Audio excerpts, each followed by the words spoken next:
Hello, my name is Christopher Houston, and I'm sitting here with my beautiful wife, Diana Houston, and this is the CDHouston Leadership Podcast. Today, we're going to talk about connecting. Now, most people call it communicating. That's part of it, but we're going to talk about connecting because that's at a deeper level.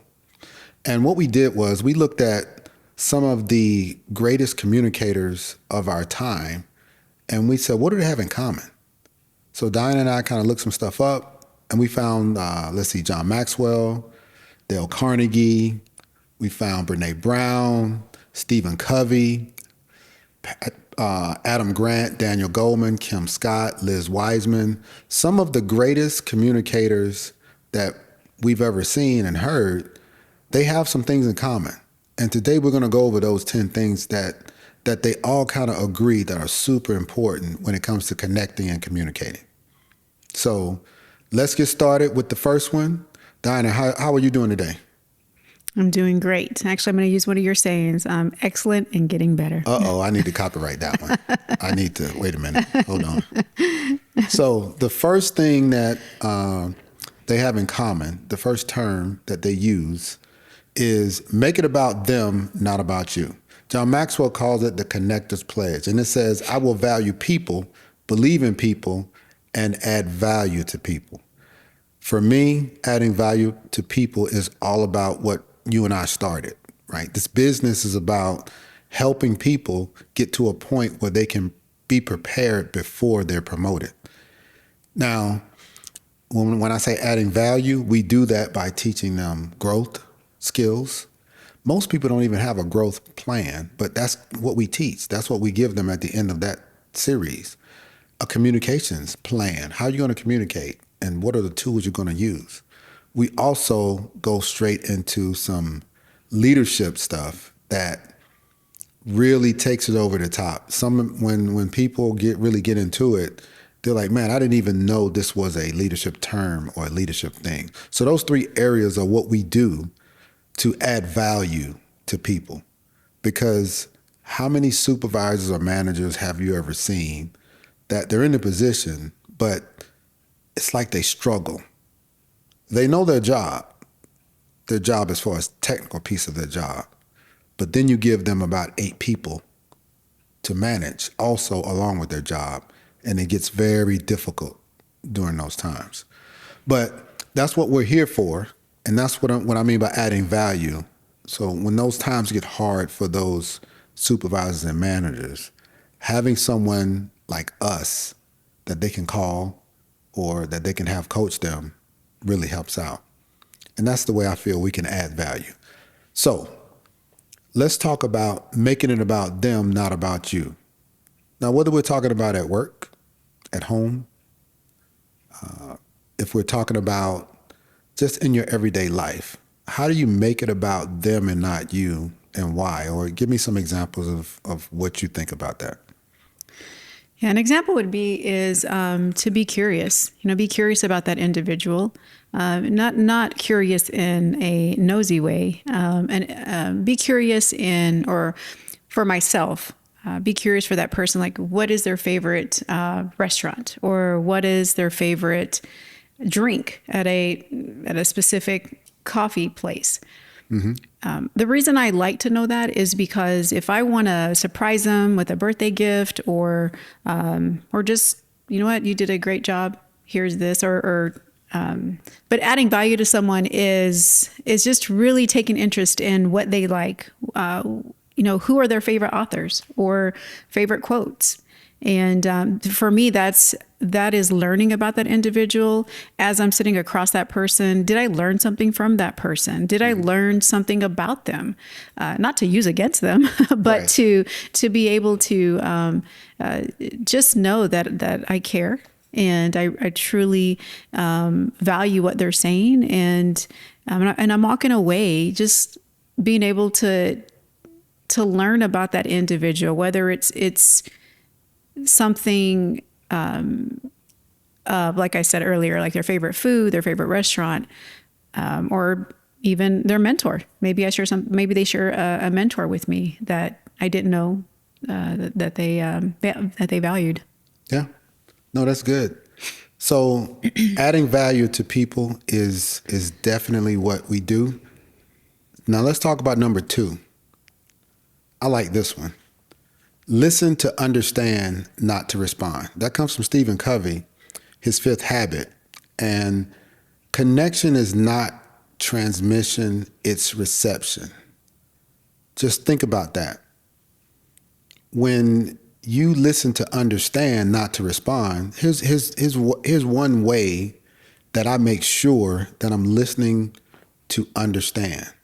I repeat back what the person is saying, not verbatim, but I paraphrase it. And I make sure I say it in a way that, and then I'll say, so did I get that right? So I'll repeat what they said. Did I get that right? And what it does is it shows that person, not only that I'm listening, but that I'm understanding and feeling what they're saying, because I can regurgitate it back to them. And doing that, that's what the great connectors do. And it creates that condition where people feel heard before, they're even really spoken to or told what to do. So that's the way I feel about listening to understand and not to respond. How do you feel about that? Yeah, this is one area that I had to work on. And the reason why is I would tend to interject or interrupt someone when they were speaking, or I would already be thinking of my response to what they were saying, or maybe cut their question off because I knew what their question was going to be. Mm-hmm. I had to make a conscious effort where I put my finger over my mouth. And that would help me to not interrupt them, for one. 2, really allow me to concentrate on what they were saying before I start responding, mm-hmm. or creating a response in my head and then verbalize that.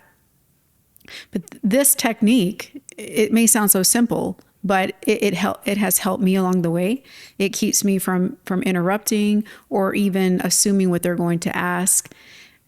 There's been times where I've shared this and someone has adopted that as well and said, wow, that's a really good technique to do.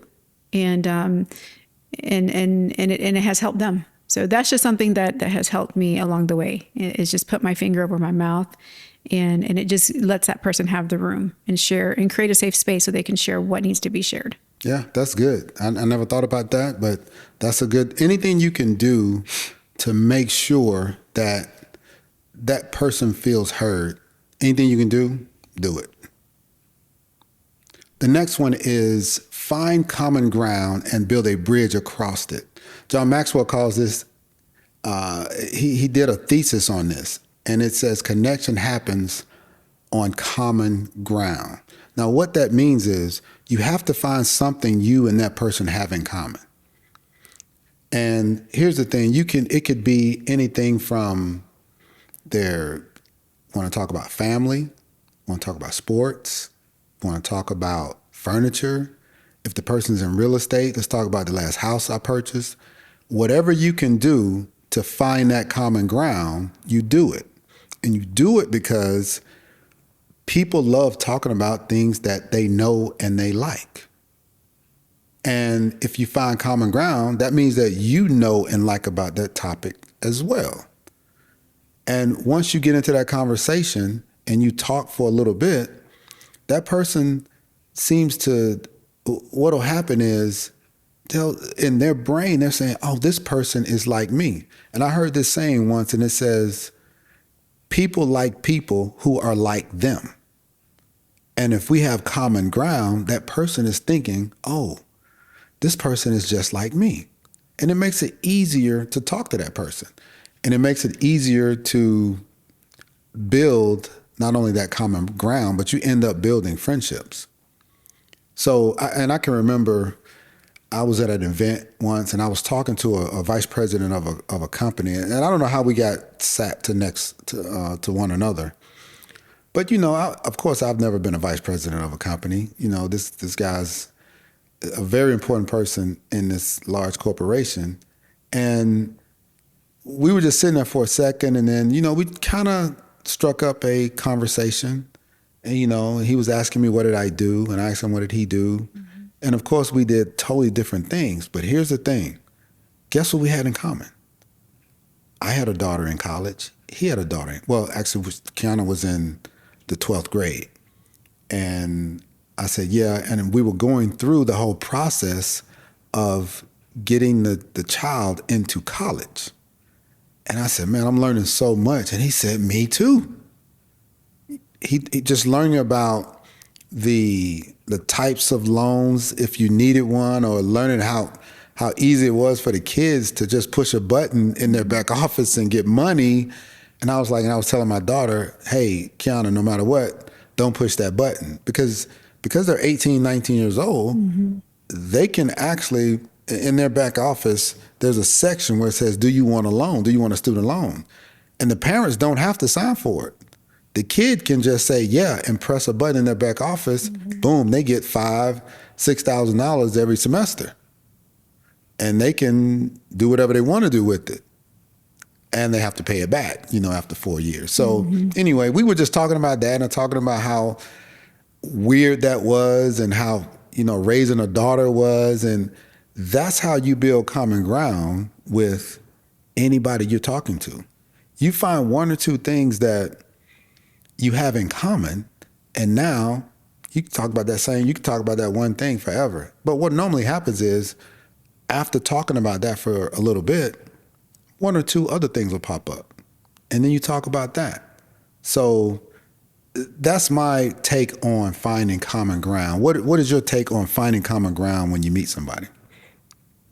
Yeah, this one is a little bit challenging for me. Maybe easier for you. I'm more of an introvert. You're an extrovert. Right. For me, it is my faith. My faith is so easy. Like, I love talking about my faith. I love just sharing my faith. Sometimes that could turn people off, and it makes it a little bit difficult and challenging to connect with someone. So there's just times where I'll just wait on that person to maybe ask a couple of questions, and I'll just go from there. Yeah. But this actually is a challenging section for me. Unless someone they love talking about their faith as well. If we have the same faith, but that's something that I enjoy, of just sharing my faith. But it can be a little bit of I won't say controversy, but it could be, it could not go the right way. Well, yeah. But I just am learning in this area of what I can have in common with someone. Okay. And that's why we're doing this, right? That's why we're talking about this, because this is a challenge, not just for you. This is a challenge for some people.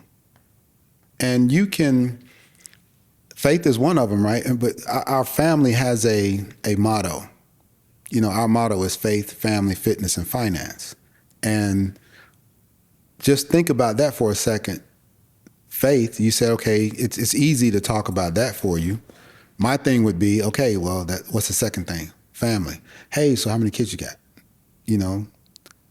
Or, how long you been married? Or that could be something common. Fitness. Hey, you like to work out? Or what sports do you like? Or what hobbies do you have, under that? And then finance.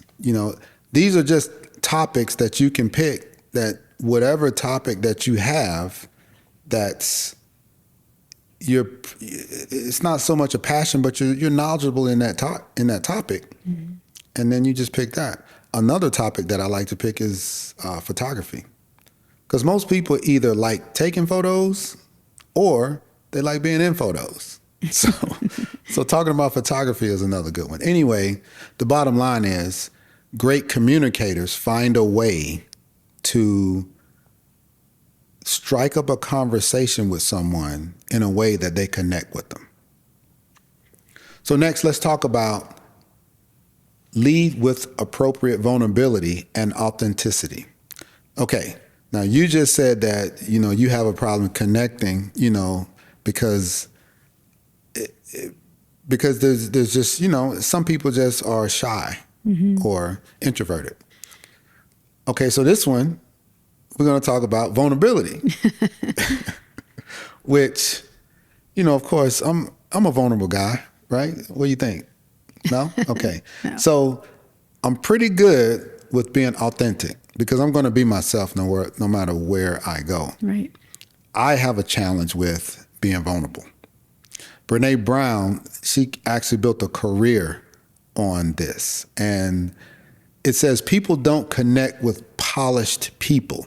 They connect with real people. Mm-hmm. And you know what? I was thinking about this when I was thinking about doing a podcast and we were talking about it. The only thing I was thinking about was, man, doing a podcast, it's just you.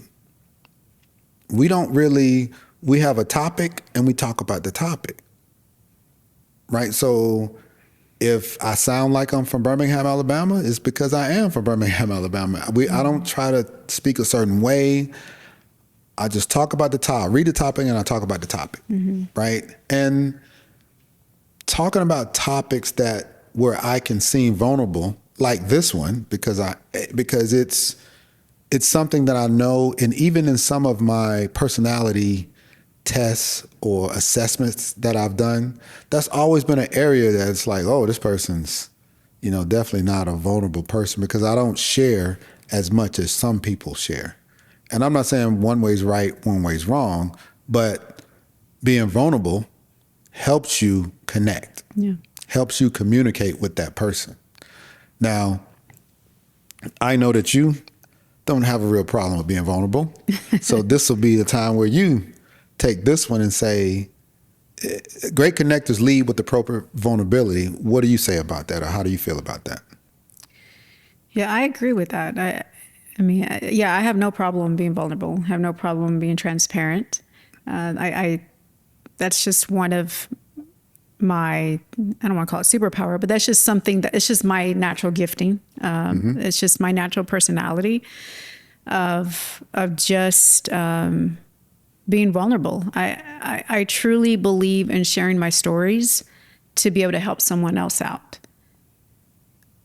Or in those times where I am being vulnerable, someone I'm sitting across could share something with me and give me some wisdom or something that they've been through. They can provide an experience that they went through and just share that information with me to help me overcome or look at something a different way. But vulnerability is, I believe it's powerful. And what it does is it creates a safe place. It allows that other person to say, wow, you too, you go through that as well. I thought it was just me. And being able to have that bond together, be able to share something that's fragile with one another, I just believe that it's powerful, it's meaningful, and it's real. It's not fake, it's not performance. And I think that's what I love about being vulnerability. It's not performance. It's being real, and it's actually attacking some real life issues that will be able to help one another. And as I mentioned in the previous episode, was iron sharpens iron. We're here to sharpen one another, not use it against each other, but truly help one another in those times that maybe someone could share with someone, like, you know what, suck it up, move on. You're so sensitive. Get over it. Okay, I'll stop doing that. All right, man. You're telling everybody what I say all the time. But I just look at that as just, it's a fragile situation, and there's just some people that have the gifting to take care of that. They have the gifting to be able to, again, I'm a woman of faith, pray over it, and just help others in that situation. But being transparent, that is definitely my area. Okay. And that's why we have been married for 25 years. You have your areas, I have mine. Yeah. Now, this is another good one that I saw Simon Sinek talk about the why a long time ago. And this was when he had and I forgot where he was speaking. It was before he did his TED Talk, and it was on a YouTube video, and he just had a whiteboard and he drew a circle and he started talking about the why. And man, I was like, this is incredible, the way he was explaining it. So number 5 is communicate the why before the what.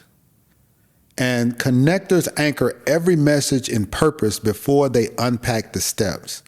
Now, I had to really, really learn this because I'm a person of what's the process? Okay, I need step 1, I need step 2, I need step 3. And then however many more steps you give me those steps and then get out of my way. Right? And I thought everyone was like that. Well, everyone hasn't been in the military, wasn't in the military for 20 years. And not only that, that's just my makeup. My makeup is I'm a problem solver. What's the problem? What's the process? Fix the process, fix the problem. That's the way my brain works. But as you become a seasoned leader, no, you can't have, you can always be able to fix the problem or put the process in place. But you have to be able to give the team the why. Hey team, this is a short statement about this is what we have to do, but let me tell you why. And then I spent a lot of time with the backstory, and I spent a lot of time with after that happened, this happened, so this is why we have to do it this way. I spent a lot of time with this is what we've done in the past. We've done this, we've done this, we've done this, and either it didn't work or we tried to hire contractors to do it. I mean, I just go so deep into the why until they're like, okay, well, I see you've thought about this. So now let's go and put this new process in place. Because if you don't start with the why as a leader, then what you'll get is question after question after question.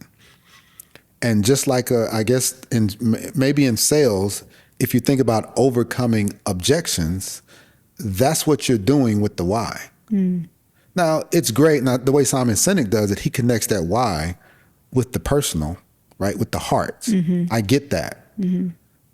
But sometimes you don't get to have every team member's heart. But what you do have is every team member's mind. And their mind is thinking about, why do I have to do this? What have you already tried? And that's what I take out of the why before the what. And Simon Sinek is great at that. Now, when you think about great communicators communicating the why, how do you feel about that? Or what do you think about that? Well, I think that the why, especially in a company, you focus on the vision. What is the vision of your agency or your company, mm-hmm. Even your project, even marriage? What is the why? I love the fact that I didn't have to explain the why serving in the homeless ministry. We all knew the why. Mm-hmm. The why was we're bringing food to the specific nonprofit organization so that people can be fed. Mm-hmm. I didn't have to explain thoroughly what the why was. We saw the need, and everyone had that in common, that they wanted to feed people, make sure that they had a meal for that night and for the next night. So there's just some things where you don't have to explain it with words because it's pretty clear. And also in that moment, people are able to really serve from their hearts and serve beyond their motives, like beyond what they're trying to do. They're just serving. They're serving because let's just be honest, it makes people feel good. Like I got to do something to help somebody else, mm-hmm. or I got to do something that was bigger than me, and I'm not the focus. I'm not the main actor in my story. Mm-hmm. So the why, it's just something meaningful, something that can allow you to serve in ways that you never thought you could serve before. No, that's good. That's good. And it was, for me, that was not on the same line as vulnerability, but understanding I need to explain the why, it was a challenge for me, but it's a challenge that you can overcome once you know the impact of giving the why. Yeah. So the next one is see people's strengths and name them out loud. Now, this is another one where I had to learn. Because how many times have you had a boss come in and say, hey, how's everything going? Or you do something and you're like, man, this project that we got done, in your mind and in your heart, you're thinking this was a big deal. And then someone just says, oh yeah, great job. Mm-hmm. Well, what that does is that kind of makes the person feel like, well, you just great job. That's it. So when we're talking about see people's strengths and name them and say it out loud, what we're talking about is saying, hey, Chris, getting that laptop fixed in less than 10 minutes so the federal security director could get to their meeting and present on time, that saved the whole presentation for them. And they had to speak in front of 20 other FSDs, and they got to do it exactly the way they practiced it because you got that loud. You went above and beyond to run to the store, grab a part, come back, fix the laptop, and get them there on time. So no, that was incredible. Now you can say that, or you can say, oh yeah, the FSD made their meeting, great job on the laptop. Now, which one would you rather hear? Yeah, the first one. Right. So that's what calling it out loud means. Here's another way that I would call something out loud. I remember when you spoke at a women's conference, and I'd heard you speak before, but when I heard you speak the second time, I was like, man, when you meet someone who has a gift for something, I remember calling it out, saying it out loud. Diana, you have a gift. And let me explain what I'm talking about. You were going to an event to speak at a women's conference, and you was like, yeah, Chris, I stopped at the store. I thought about something, and I stopped at the store, and I got some Post-it notes, and I thought, oh yeah, I can just write this on the Post-it notes, and I have this whole thing that I'm going to do once I get there. You did this on the way to the conference, and the way you speak with your hands, and the way you look at people when you're talking to them, and the way women respond to you, I said, you can't teach that. I said, you have a special gift for speaking. And I remember you saying, I do? Well, yeah, because I have to practice for hours and hours to be able to speak in front of a crowd. And you were going to speak, you had something prepared, but you just stopped, picked up something, created a safe space and created a little demonstration for the ladies, and they were crying at the end of it. So no, that's not just okay.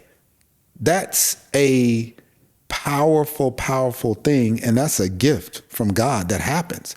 And it happens to people sometimes people just have gifts and they can't explain it. That's the way I would call something out. I wouldn't just say, oh, you spoke at the women's conference? Oh, that's good. What'd you do? Oh, that's good. Yeah, that sounds good. No, call it out specifically. Dale Carnegie says, give honest and sincere appreciation. And Maxwell talks about it in his law of significance. So it's very, very powerful. And I like teaching people some of this stuff because some people don't know. Some people think saying, oh yeah, great job. They think that's enough. They're checking that box. I told everybody great job, but they didn't give them any specifics. And lastly, great connectors notice what's working in someone and they say it specifically. So, see, that story even gets me going, right? Because I was like, how is it that she can go speak like this? And I practiced for 4 hours a day for a week to be able to speak. But anyway, What do you think about see people's strengths and name them out loud? What do you think, or what do you feel about that? Well, I completely agree with that. I mean, I naturally do that. I see the strengths in others. And I love just encouraging others, especially when they can't see something within themselves. And just basically what you did for me. No, I didn't see myself as an excellent speaker or a natural speaker until you pointed certain things out. And it really made me look within and go, wow, I didn't know I had that gift. And I love doing that for others. I love being able to just see something that they can't see within themselves and then pray that one day that they will. They'll be able to see who they were created to be and what's poured inside of them so that they can make an impact. Because ultimately, that's what the gifts are for, right? It's to impact others. It's to serve others in ways that help them do better, be better, whatever it is that they're struggling with. I can tell you, I actually got called out one time, and I had informed a colleague and told him, "Oh, you're a wonderful role model." And that colleague said, "Really? Why? What makes me a wonderful role model?" And I was kind of taken by it, just because I'm shy, reserved, and just at that time, as I was younger. And, but that taught me something, and I felt like I was scrambling and just trying to find something, but I really did see this female as a role model. And what it was is this female she was direct, decisive. She knew what she wanted. She would speak clearly, but I just got a little tongue twisted, when she asked me, because she asked me right on the spot. Mm-hmm. And, but it taught me something, that when you do give someone a compliment or you are bringing up strengths, be ready to provide those details. And I do that now. I just did that with a young lady just recently, and just shared specifically how wonderful she did as leading in a women's conference. And I don't know if she already knew it, but I just wanted to make sure that she was seen and that what she did was impactful. No, that's good. That's good. And you're right. When someone calls you out, if you have it ready for them, then you'll be like, well, do it before. Yeah. Now, this is another one. This is the seventh one. Be fully present. Now, presence is the unspoken language every connector speaks fluently, and the one most leaders fail at first. Now, it's so easy to not be fully present in today's world. We have cell phones, we have computers, we have laptops, we have iPads, we have the meta glasses now. We have so many different distractions until how do you be fully present? Well, I'm going to give everyone the secret on how do you be fully present when you're sitting across from someone talking to them, especially as a leader. And when I tell you this, you're going to write it down and you're going to say, man, I did not know that. I am so glad I watched this podcast, because now I know how to be fully present. You ready? I'm ready, yes. Listen, to be fully present, all you have to do is take all of your electronics and shut them down. If you want to be fully present in a meeting, don't just turn your phone off. Yeah, you turn it off, put it on vibrate, put it in your bag, and put it so you can't hear the vibrations. Mm-hmm. Get a pen and paper. Take notes on pen and paper. If you do that, take your meta glasses off, take your laptop, put your iPad away, put everything away, and show that person that, hey, no, we're going to be fully present in this meeting. Now, am I saying do that in every single meeting? Because I know when people see this, they're going to say, come on, Chris, you have your laptop out when you're in meetings and you're taking notes. Yes, you do, right? But I'm saying there's times where if you're having a one-on-one with someone about their evaluation, you might want to put everything away if you're having a one-on-one with someone about, hey, I got to talk to you about discipline, right? Something that you did that wasn't right. Yeah, you want to put everything away and just have a piece of paper and a pen and just talk. And if you need to, write down what they say just for that moment. So there's times when you will need to be fully present. And I know we can't be fully present in every meeting that we're in and every time, especially I'm a project manager and there's 20, 30 people in a lot of my meetings. And no, you're trying to get as much information as you can and be prepared with as much information as you can. So I understand you need to have your laptop up like that. But when you're a leader and you're trying to get your point across to a person, and especially when it's one-on-one, you want to be fully present. Because people can tell within 10 seconds whether you're with them or just near them. Mm-hmm. And when those situations get serious and it's those one-on-ones, be fully present. So what do you feel about being fully present, and what's your take on it? Yeah, unfortunately, with me, being fully present is hard just with our family. I mean, work is one thing, right? You know, we're responding to provide a service or provide some type of product to our manager. But when we're home, it's almost like, you know, our family gets the leftovers, right, of our energy or of our just our minds. You know, we just want to decompress, and yet there's something going on that maybe I need to be attentive toward my daughter or toward you. Mm-hmm. And I'm not fully present because I've had to be present all day at work or you know, when I did work.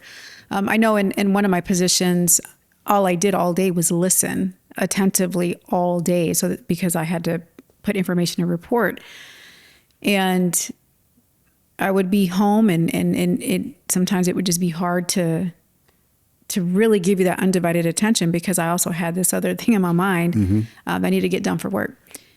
So I would say this is an area that I am working to get better. And I learned to just put the phone away. I have to.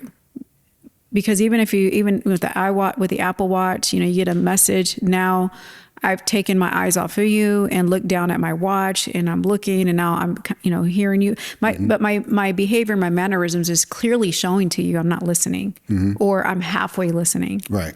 And you and Kiana have accused me many times that I don't listen, and that is something that I am working on. I try to, it's actually easier being on the phone and listening to someone, because I don't know if it's just, it's my brain saying, okay, the phone is up to my ears, so I'm going to listen and attentively. Now, when this phone is down and I have to look at you, it's like I'm catching words. Okay, that's an important word. Okay, that's an important word, but it's not really just being present. Right. So this is an area that I know that I'm not the only one that's going through this, but I am trying my hardest to be present with my family. I think everyone else gets Diana, but my family kind of gets the leftover Diana. Mm-hmm. There's a quote by Maya Angelou, and it says, people will forget what you said. People will forget what you did, but people will never forget how you made them feel. Mm-hmm. So that quote resonates with me, because it does make me feel sad at times if I'm not present with you all, and you are, Kiana, knowing that I might have made you feel like you were not heard, or you were ignored, or maybe mom just didn't care, or, you know, just maybe leave that conversation with some negative feelings. So right. That's the reason why this quote resonates with me, because it allows me to really just concentrate and be intentional of being in the present. Right. And, you know, that's why I love this podcast, because we get to talk about these things with other people listening, and it's just, I don't know, because everyone has a problem with it. Right, everyone. We're talking about connecting, and we're talking about some of the greatest connectors ever, and it's like they knew it was a problem. We know it's a problem. The thing is, we just have to be intentional about addressing that problem. And that's what we're doing. Next one is give before you ask. Now, connectors deposit value, insight, and encouragement long before they request anything. And Stephen Covey calls this the emotional bank account, right? And we've heard that before, that emotional bank account. You make deposits in that emotional bank account by doing, okay, so we could just talk about marriage now, right? It's like we try to do good things for each other because you want that bank account, that emotional bank account, to be full. Mm-hmm. And because we know when that emotional bank account gets empty, that's when the problem starts, right? Negative balance. Yeah. Yeah, some of us have to take out loans to fill up our bank account. But anyway, it's one of those things where when you think about it, you have to give before you ask, and that insight and that encouragement and filling up that emotional bank account, definitely at home. What can I do to serve my wife, or what can I do to serve my family? Doing that. And I guess you can't really say you don't do it so you can get something back. Right. You do it so that person just has that feeling, you know what? Hey, do you need me to do this for you? Or do you need me to do that for you? They start doing it, and it's a reciprocal thing, but it's not something that's forced. And I think knowing about this, that's what this is all about. When you know about it, and like my mom and dad used to always say, when you know better, you do better. Mm-hmm. If you've never heard that term emotional bank account before, guys out there, Google it, because it's a real thing. And a lot of great communicators talk about it. And there's a lot of different ways to deposit in that emotional bank account. And I would say for us to be married this long, me not knowing about it the entire time, but once I understood that it's not a give and take, it's a give before you ask thing. And that way it makes life a lot easier on both. And I know this is a leadership podcast, and I just talked about, family stuff, but it works at work as well. Right. You want to give that encouragement, and you talked about encouragement. Give that before you start asking people to do something. Tell them, make sure they understand not only is their job valuable that they're doing, but you value them in that job. If you do that, that makes life a lot easier. So what do you think about give before you ask? Yeah, this is close to my heart, because I truly believe in, I love to bless others just because, not because I want something or I need something. It just brings me joy to be able to see someone receive something, whether it's encouragement or a gift or just a hug. A hug could. I mean, I know we got to be careful in the workplace, but maybe at church or something. But I do believe in just give without a motive, without something on the other side. That I'm only doing this because I'm trying to, gain something from that. Mm-hmm. Giving is just it's just showing kindness. It's just showing you care. And as I mentioned to you, when I listen to people of like their favorite restaurants, their favorite perfume, or their favorite shoe store, or I don't know, whatever it is, I take notes, and if I have a contact in my phone, I will put exactly what their favorite restaurant is when they're telling me in conversation. Mm-hmm. I don't ask. I'm listening for certain things, and I'll put it in my phone so that when it is time for their birthday or it is time for their anniversary, or just because, I will, look at that list and go purchase it for them.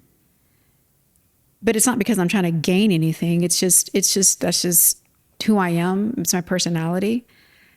For people at work, I remember a leader, a manager, who told me specifically what my strengths were when I was in a interview, and she broke it down, and it really surprised me of the things that she said, and I was blown away. I was like, I was sitting there going, wow, she really took the time to give me actual information that I didn't even know that I had in that moment.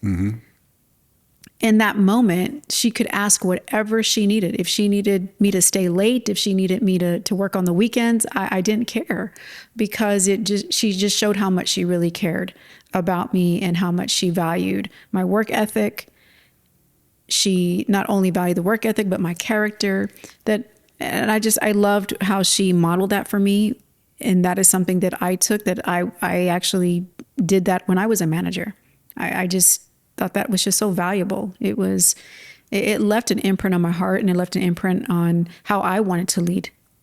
Now, this is my favorite one. This is be consistent. Trust is competence plus character compounded over time. Now, connection in a single moment is charisma. Connection over a decade is integrity. Now, what this means is being consistent, I think, is one of those things where people see that in you before they see almost anything else. You do something consistent for 2 weeks, people will start noticing. They're like, oh, okay, he's pretty consistent, right? You do it for 2 months, they're like, wow, this person is, really on it. I mean, they're serious. You do it for 2 years, and it's a pattern. And they know that you can be counted on because you're consistent. Of course, the things that I'm consistent in, I think I'm a continual learner. I like to learn things, and I'm consistent on learning different things year by year. I'm pretty consistent in that. Of course, I'm consistent in the gym. But what most people don't know about me is I'm very consistent with my diet and what do I eat. And to the point of now, I'm not going to say I count every calorie, but I count 95% of the calories. And I can tell you from day to day exactly what I have for lunch. I don't eat breakfast, so what I've had for lunch and what I've had for dinner over the last 3 months very easily, because I keep track of it. Because if I gain a little weight, I want to know why. If I lose a little weight, I want to know why, and I can go back and look real quick. But when we're talking about in the workplace, being consistent, the people who work with you, and this is something somebody taught me a long time ago. When you're a leader, people are watching you no matter what. They're watching what you wear. They're watching what you say. They're watching how you say it. And I want everyone that's listening to this podcast to understand that if you have a group of people that's working for you and they're acting a certain way and you don't like it, kind of look at yourself a little bit, because some of them may be modeling what you're doing. Wow. And I try to make sure that I'm that person that if I'm modeled, it's positive. If I'm modeled, it's the right thing. It's the right way to do things. And if I'm modeled, it's with integrity. Those are the things that when you have those things, people can't take them away from you. Those are intrinsic things that you can do for yourself and control yourself. So being consistent is one of those things that when you are consistent, it makes everything else easier. Yeah. I got a text today from a friend of mine, and we're in this little group text. It's him, my son, and two other leaders that I've known for, I don't know, 20 years almost. But anyway, he put in a text. He's in the text because I introduced him to some people that can help him, get further along in his career. And they're all in cybersecurity. I got the little group together, and now we have a little group chat. Anyway, he texted me this morning, and it said something to the effect, "Hey, Chris, I heard you say something on your podcast about people underestimate what they can do. I'm sorry, people overestimate what they can do in 6 months, but they underestimate what they can do in 6 years." Because if you're consistent with something, yeah, you can have a 6-month milestone point, but let's take it out a couple of years. Do it consistently for a couple of years and see what happens. That's where that compounded character over time comes from. And when I got the text, which is so funny because you and I were out with a separate couple last night, and I told somebody that last night. Yeah. That people, they overestimate what they can do in 6 months. If I could just do this for a couple of months, then I get $1 million or whatever. No, try doing something for 6 years and then turn around and say, okay, what doing this for 6 years produced this. So for me, this is my one that's close to my heart because you have to be consistent. Connectors are predictable in the best sense, and that's the way I think about myself. What they say in private matches what they say everywhere else. Yes. And if you ask anybody who knows me, more than likely they'll say, yeah, he's pretty consistent, whether it's good or bad. I had one of my friends told me one time, if Chris says he's going to do something, he's going to do it. But here's the flip side. If he says he's not going to do it, he's not going to do it. Oh, yeah. So what do you think about being consistent? Well, one, I would say, I've got to witness your consistency over 25 years. And you are a person that you're true to your word. And if you're not going to do it, you're not going to do it. You're not going to make an excuse or try to say something to not hurt someone's feelings. You're pretty direct about it. I know I had to get used to that. Or if you say yes, you're going to do something. One thing about you is when you say yes, you will give your full potential. You will work in excellence at all times. You'll go above and beyond. And that includes our marriage. You go above and beyond with our marriage. Your consistency of learning about my love language, which is words of affirmation.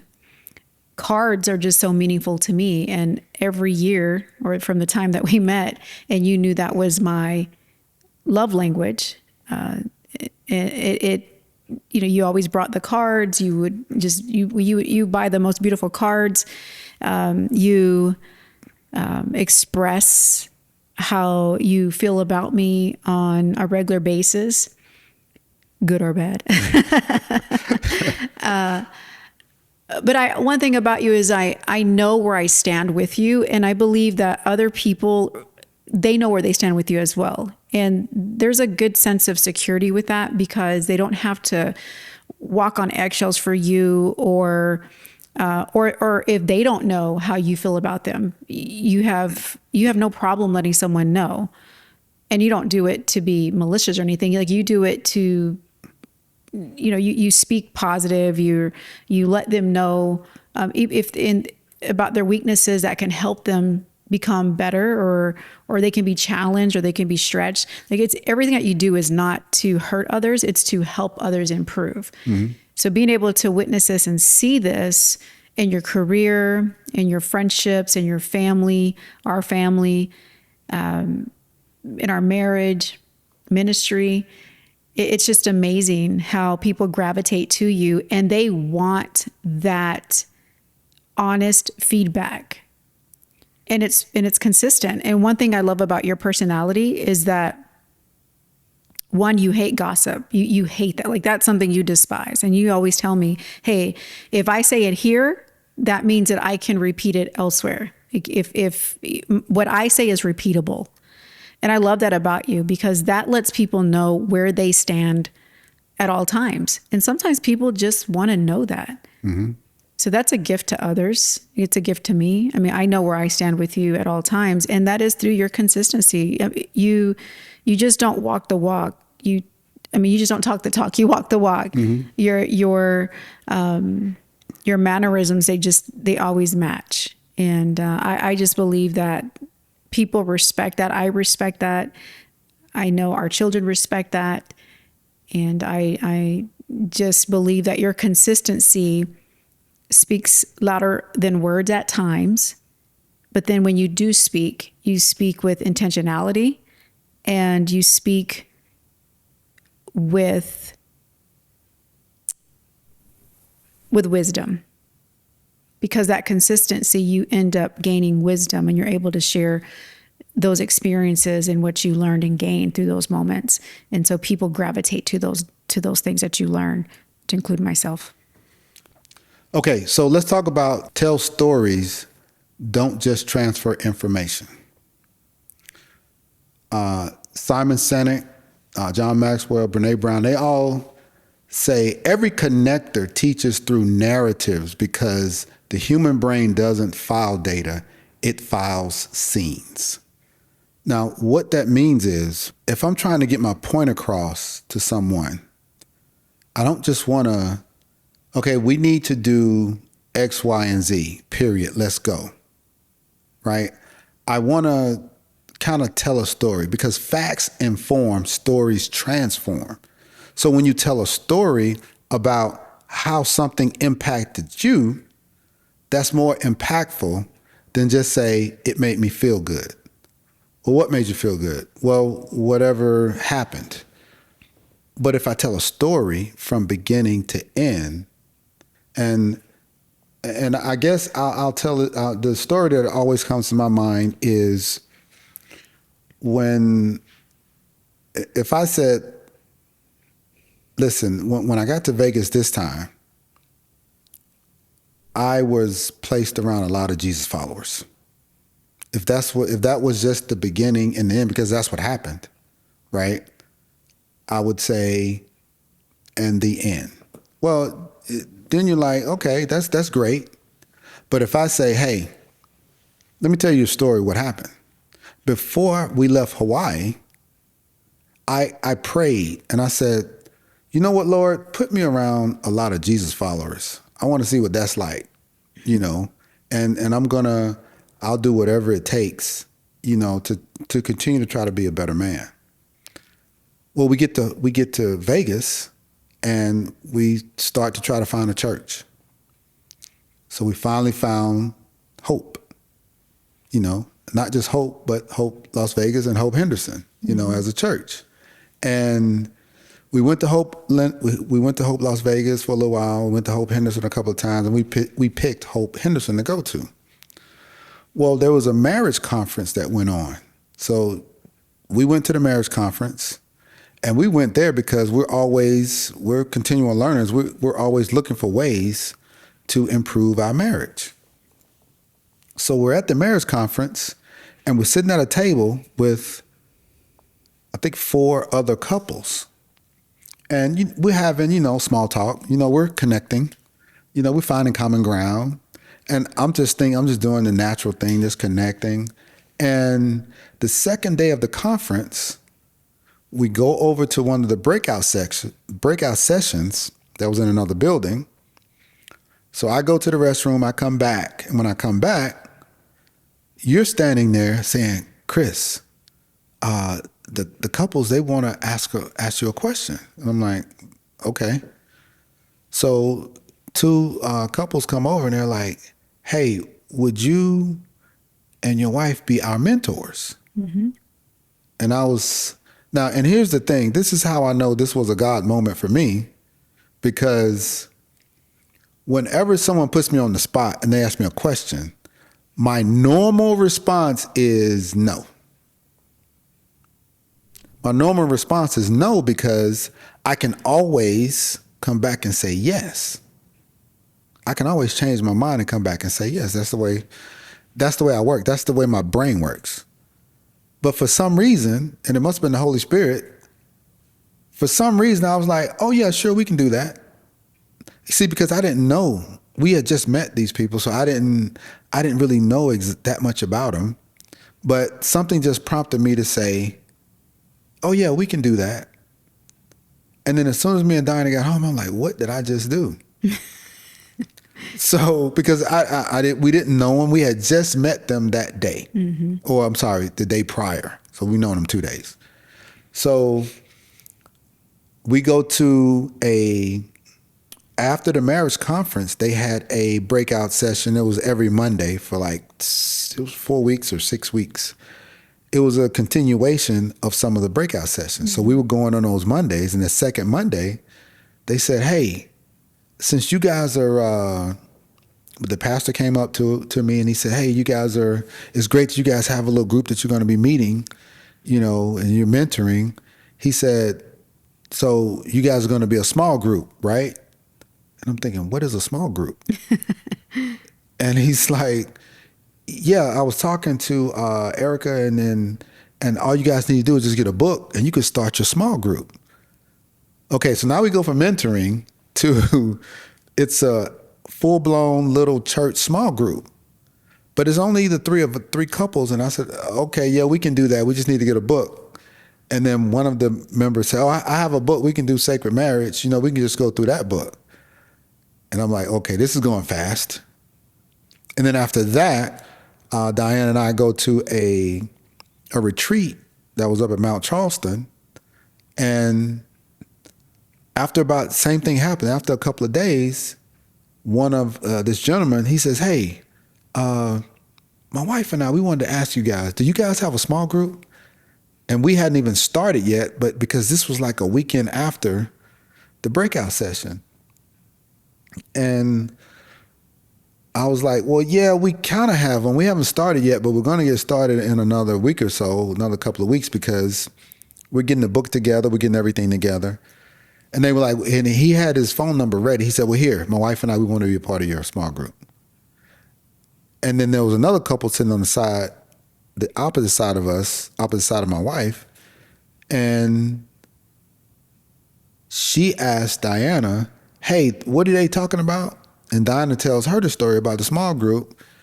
And now it's the first night of the small group. There's 10 people in the house and 4 people online. So 2 couples online and 5 couples in the house for our first small group. So that's the real story behind me asking the Lord for, when we get back to Vegas, just put me around some Jesus followers. And the Lord said, okay, here you go. So that's the difference between telling a story or just transferring data. Because we've said it a couple of times and I've heard Diana say it a couple of times, hey, we have a marriage small group, right? And that's the data transfer. Yeah, we do. So we can just say that. But the story is more impactful when you know that it was prayed for and the way it happened in a matter of a couple of months. Yeah. Yeah. So tell stories, don't just transfer information. What do you think about that, Diana? Well, I'm a storyteller. I know.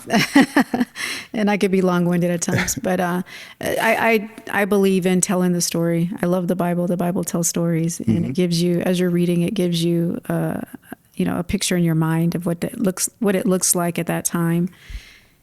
So I believe when you're telling a story, when you add the details to it and you're giving that person that visual. You just like, as you were explaining earlier, it was giving me a visual of what happened. It just allows more connection, I guess, in that moment versus just, hey, we have X amount of people in the small group and just, not really knowing the background, like why that number is so precious. It's because we had no clue that that was going to happen when we got here. Right. And we both were praying, and I was praying to be used in God's way. So for that number may not mean anything to someone, but when you tell the story, it highlights God's goodness and his plan and what he had already waiting for us.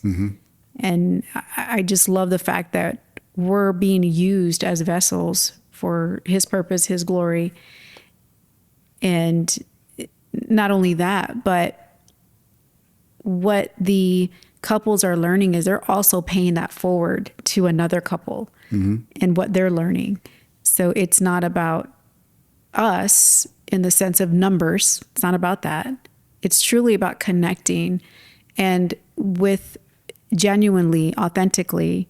And then from that connection, it not only helps us in our marriage, but it helps that couple in their marriage. And then it helps another couple in their marriage. So you just see the impact. You see the effect of everything, of just telling a story. And I believe in telling stories. I just believe that it just brings life to a situation versus it just being dry and just being about numbers or just being about data. But I'm a storyteller and I love it. It's just part of my personality.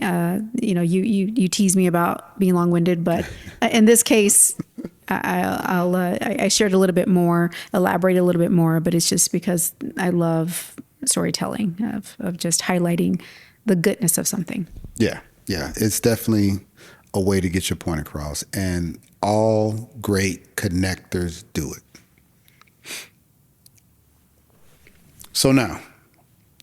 So we're at the end. So we've gone over all 10, and every time I do something like this, or every time I teach, there's always people that are like, okay, Chris, but what's the most important one? What's the most important one of all? I'm sure all of them are important because people know that's what I'm going to say.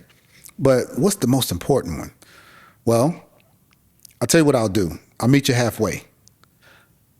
I'll give you 5 that I think are very important when you're talking about learning how to connect with others.